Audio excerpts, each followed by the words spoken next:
Hello, IB juniors. I want to show you real briefly how you can use the formulas that the IB provides to help you solve some problems dealing with geometric sequences. So hopefully you've already downloaded this. There's a copy of all the formulas that we need in the student resources folder, but also have posted this the formula sheet several other places. So hopefully you have a copy of this here. So we've done arithmetic sequences and series, and now we're going to move on to geometric. So we're going to work on this today, and then tomorrow we'll work on the series over here. So always have this handy. And remember, U stands for an individual term, and S stands for the sum of all those terms. All right, and that we call the sum, we call that the series. All right, let's jump into a problem here. So again, we're going to do geometric ones today. Geometric means that you're going to multiply by some number over and over. You can see that from the formula. You start off with some value and you multiply by r over and over and over again.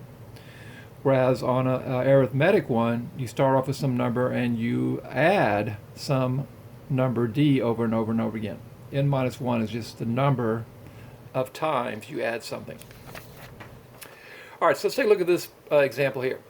There's a much more thorough explanation of this on the IB video that I posted for you, also in this link here. All right, so look at this sequence here. Remember, sequence, you're not adding them up. You're just listing the numbers here. So 16, 24, 36, 54. How do we know what's going on? Well, they tell us it's geometric, so that means that you're multiplying by the same thing over and over again. To find out what's being multiplied, divide. To find out what's being multiplied, divide. I'll say that one more time. To find out what's being multiplied, you want to divide. Take any number in the pattern, divide it by the previous. Guess what? You do that on your calculator or by hand, you're going to get 1.5. All right, let's try it again. Let's take any number in the pattern. Let's take 36, divided by the previous. Guess what you're going to get? 1.5. Let's try it one more time. Take any number in the pattern. Let's take 54. We're going to divide it by 36. Guess what? You're going to get 1.5. Any number divided by the previous. To find out what's being multiplied, you have to divide. To find out what's being multiplied, you have to divide any number divided by the previous number. So there is our R value. R is, y'all can't see that very well.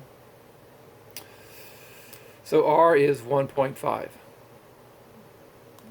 R is crucial to determining everything in this series here, our sequence. All right, let me go back. I'm realizing this is not showing up very well. I thought I'd model using a pencil, but let's just use this here. All right, so any term divided by the previous. Let's go back and darken these as well.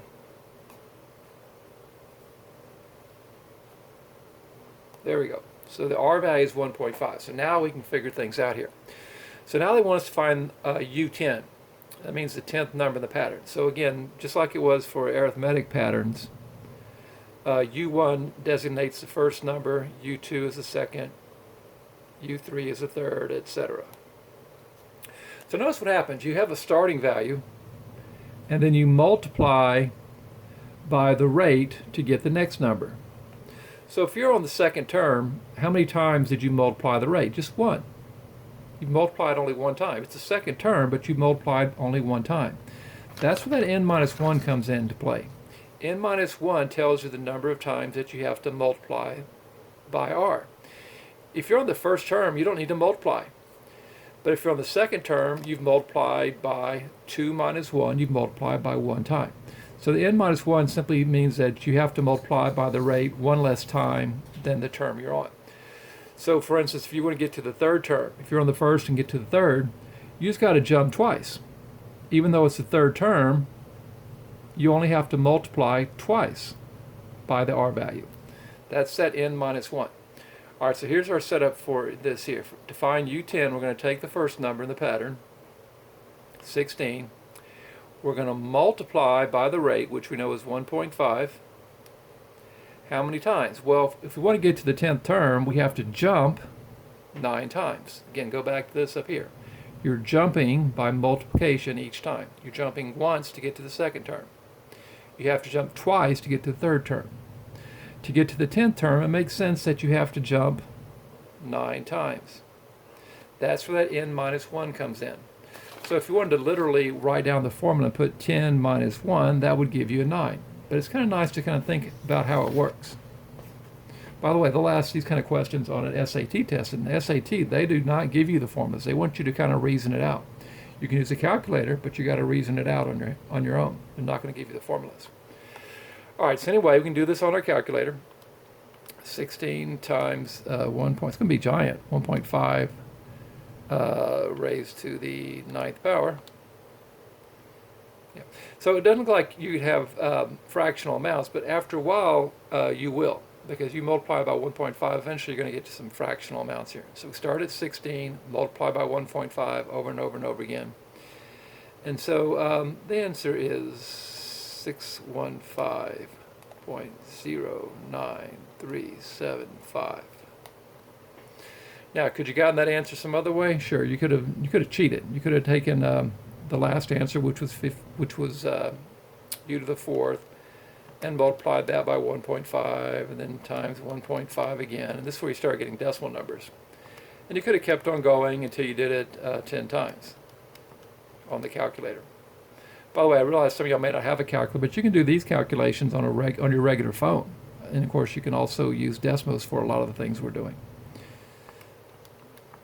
But a regular phone will work on a lot of these here. And then times 1.5 one more time. That's actually the 10th number there. All right, so that's the basics here.